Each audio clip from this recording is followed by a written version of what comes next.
Oke, assalamualaikum warahmatullahi wabarakatuh. Kembali lagi di channel aku, Reta Pramesti. Nah, teman-teman, kali ini aku sebelum masuk nih ke materinya, aku mau memotivasi teman-teman dulu. Yang pertama adalah, teman-teman nggak boleh ngebandingin kamu sama orang lain gitu. Tapi kalau misalnya ngebandingin ke hal positif, ya emang enggak gitu ya. Tapi intinya teman-teman harus belajar, belajar, belajar, belajar. Kenapa? Kamu harus semangat, soalnya bentar lagi UTBK-nya. Gak kerasa kayak tinggal 57 hari lagi. Nah, kalau kata orang, kerja keras tuh gak akan ngehianati hasil. Jadi, kita lihat aja nanti apakah usaha kamu itu akan berbuah dengan maksimal atau enggak. Semangat ya, kamu pasti bisa. Apa yang kamu perjuangin sekarang berguna banget di masa depan. Ini sesuai dengan judul, aku bakal bahas tentang cara jitu TPS yang PPU, pengetahuan dan pemahaman umum. Ini merupakan teori yang sering banget orang lupain dan nganggepnya gampang, padahal banyak trapnya, banyak jebakannya gitu. Ini merupakan part 2. Nah, buat yang belum nonton, part satunya silahkan tonton ya. Nanti aku simpen di description box, atau kamu tinggal pijit ini. Oke, kita masuk ya ke soal nomor 1.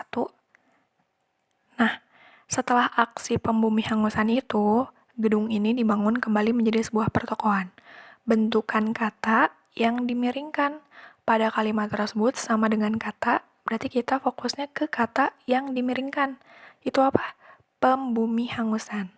Nah, cara gampangnya adalah kalau misalnya ditanya bentukan katanya, berarti kita fokus ke sini, terus kita lihat kata dasarnya apa? Bumi dan hangus.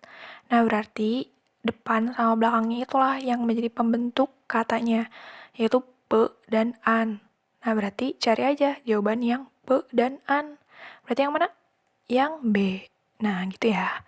Ini kata bentukan. Jadi tadi pembumi hangusnya itu bumi dan hangus, terus pembumi hangusan, membumi hanguskan, sama kayak pengambing hitaman. Kambing dan hitam, pengambing hitaman, dan mengambing hitamkan, gitu ya. Jadi fokus ke yang pe dan an. Oke, semoga ngerti ya di soal nomor 1. Sekarang kita lanjut ke soal nomor 2. Penggunaan tanda baca yang mengikuti EYD terdapat pada kalimat. EYD itu kan ejaan yang disempurnakan ya. Sebenarnya sekarang lebih banyak yang ke Puebi ya, tapi ada juga pertanyaan yang EYD ini. Nah, berarti gimana sih? Cara gampangnya adalah kita harus paham dulu nih, tanda bacanya itu kita cek, kayak cek titik, koma. Nah, misalnya gini, untuk yang titik, itu tuh untuk pemisah jam, menit, dan detik. Terus biasanya ada dalam daftar pustaka. Pemisah bilangan juga, contohnya 25.000. Kita bahas teorinya dulu ya. Terus kayak koma, kalau koma itu pemisah nama, gelar, aposisi. Aposisi itu tambahan. Kayak misalnya gini, contoh, temanku, Andi, siswa yang cerdas. Nah, si siswa yang cerdas ini adalah si aposisi, si tambahannya. Lalu yang titik komanya itu adalah bentuk kalimat sejajar. Kayak maksudnya dalam satu waktu. Misalnya kayak, malam larut, saya belum mengantuk. Nah, itu kan dalam satu waktu ya. Nah, ini harus inget gitu. Nah, jawabannya kira-kira yang mana? Kalian jawab dalam hati ya. Nah, jawabannya itu adalah yang kenapa? Ini tuh udah benar gitu. Kalau Rina bersikap tajuh, anjing kami akan mati terpanggang. Oke. Yang A apa yang salahnya? Ini, gak ada koma setelah tapi. Harusnya ada koma ya. Yang B, harusnya gak ada koma, karena ya emang kalimat efektifnya gitu. Terus yang C, itu harusnya gak usah pakai titik koma, langsung aja. Dan yang D, harusnya tanda petiknya itu sampai muncul dari sana.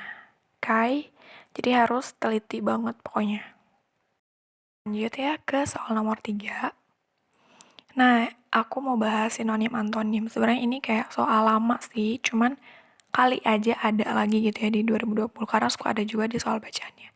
Misalnya nomor 3, sinonim. Ad interim, kira-kira apa? Kamu jawab dalam hati ya. Ini 5 detik juga jadi sih, tapi kayaknya kalau misalnya nggak tahu katanya harus mikir gitu. Nah, ad interim itu kalau misalnya di kalimat kayak gini. Selama berada di luar negeri, ia ditunjuk sebagai ad interim.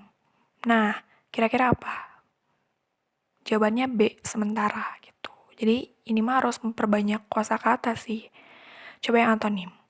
Gagap itu antonim dari, nah gagap itu kan berarti nggak cakap ya. nggak lancar gitu. Berarti antonimnya adalah fasih. Oke? D ya. Berarti adalah intinya harus hafalin sinonim. Nggak usah hafalin antonim, tapi kalau misalnya kita udah ngerti sinonimnya, antonimnya itu bakal ya kebayang gitu. Oke? Lanjut ya ke soal nomor 5. Nah, soal nomor 5 ini singkatan dan akronim. Nah, ini masih banyak yang suka bingung juga apa sih bedanya. Aku kasih key point-nya ya. Nah, key point-nya itu adalah kalau singkatan itu dieja. Kayak misalnya A, B, C gitu. Dieja gitu, bisa dieja. Kalau akronim tuh dibacanya tanpa ejaan. Jadi dibaca aja langsung gitu. Dan biasanya nggak ada tanda baca.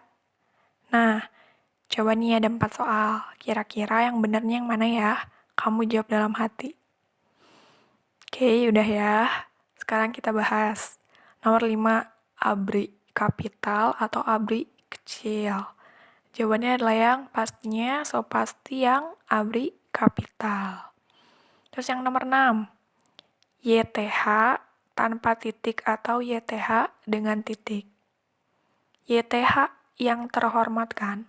Nah, itu tuh harus pakai titik.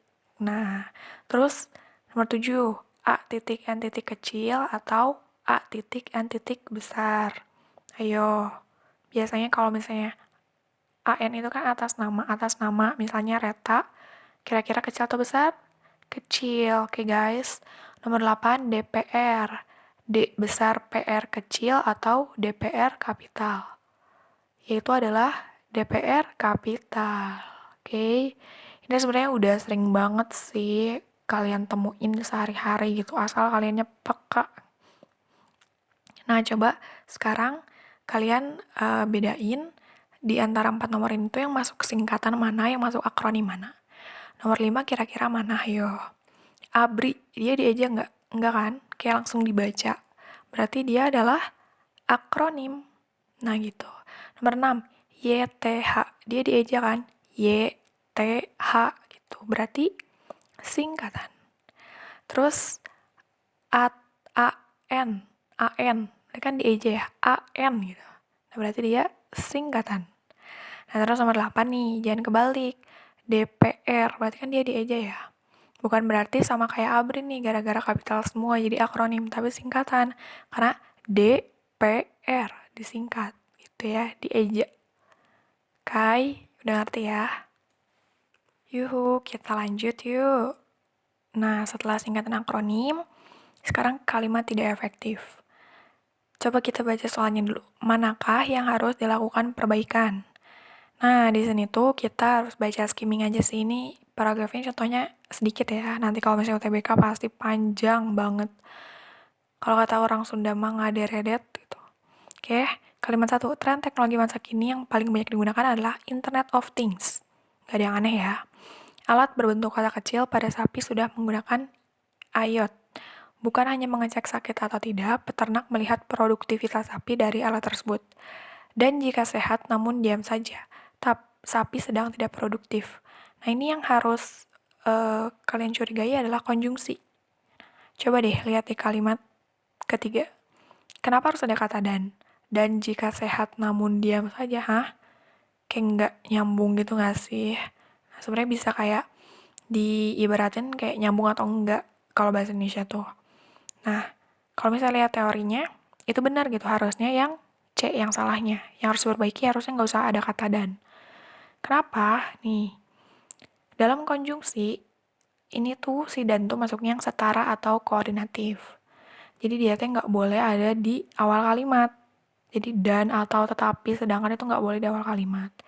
Selebihnya baca sendiri ya, atau bisa di SS gitu. Oke, jadi dannya ini nggak boleh ada di awal kalimat. Coba kita hapus dannya.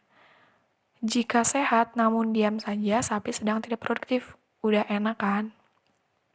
Teorinya ini, contoh kalimat gak efektif dan kalimat efektif. Kalimat gak efektif itu, sungguh sangat benar-benar beruntung nasib orang itu. Sangat benar-benar, padahal sangat itu tuh udah merepresentasikan benar-benar gitu. Jadi kalau misalnya kalimat efektifnya adalah, sungguh beruntung nasib orang itu gitu. Jadi kayak nggak usah pakai sangat benar-benar. Terus kalau misalnya nomor 2, kemarin banyak para karyawan yang melakukan mogok kerja. Kalimat efektifnya, kemarin banyak karyawan yang melakukan mogok kerja gitu. Jadi nggak usah pakai para lagi karena banyak itu udah menyimbolkan ya banyak gitu. Oke, gitu ya intinya. Sekarang kita lanjut ya ke soal nomor 10. Nah, ini tuh berhubungan sama bahasa Inggris. Tapi nggak akan bahas yang panjang-panjang, tapi ini lebih ke meaning words-nya, karena selalu ada biasanya. Meaning words atau sinonim. Nah, kira-kira dari 4 ini, benar atau enggak nih? Udah sinonim atau belum? Kalian jawab dalam hati ya. Nomor 10. Neglect sama destroy. Kira-kira gimana? Kalian udah pernah dengar belum kata-katanya? Nah, sebenarnya itu artinya adalah itu benar ya. Artinya untuk neglect itu mengabaikan dan destroy itu menghancurkan. Jadi kayak mirip-mirip kata negatif gitu loh. Sebenarnya kalau di Inggris ya meaning words itu nggak kayak harus sama banget, tapi kayak maknanya sama, itu bisa jadi gitu. Terus nomor 11. Serenity sama able. Ayo, kira-kira benar atau enggak? Jawab dalam hati ya. Jawabannya adalah salah. Kalau serenity itu cenderung kayak ketenangan. Kalau be able kayak bisa gitu. Kayak ability kan, ability tahu kan, kemampuan berarti mampu, bisa. Nah, nomor 12. Endure atau effort. Nah, kira-kira benar atau enggak? Jawabannya adalah yang salah. Karena endure itu lebih kayak ke perasaan cinta, timbul perasaan cinta, kalau effort tuh usaha. Nomor 13, tragedi sama dengan grief, benar atau enggak? Jawabannya adalah yang benar. Kenapa? Tragedi itu kayak sedih. Grief itu juga sedih gitu. Jadi benar ya.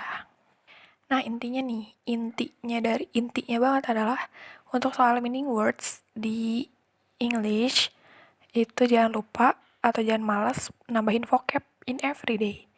Mau dari artikel, mau dari lagu, mau 5, 10 tiap harinya, yang penting nambah gitu vocabnya. Ya, lanjut ya. Sekarang kita lanjut ke latihan soal. Nah, kamu bisa tulis jawabannya di kolom komentar. Yuk berlatih. Nah, jadi kayak kamu tulis aja nomor 1, efektif atau tidak efektif. Pilih salah satu. Nomor 2, tanda bacanya sesuai atau enggak. Nomor 3, sinonimnya benar atau enggak. Nomor 4, sinonimnya benar atau enggak. Nomor 5, meaning word-nya itu true or not. Jadi udah benar atau belum. Terus nomor 6 tuh meaning word-nya true or not gitu, oke? Nanti aku bahas di kolom komentar kalau misalnya udah ramai alapaknya. So, gitu aja. Thanks a lot for everything. Semoga kamu dimudahkan dan dilancarkan sampai UTBK, sampai SBMPTN 2020 kamu lolos ya. Salam dari aku, Reta Pramesti. So, bye-bye. Wassalamualaikum warahmatullahi wabarakatuh.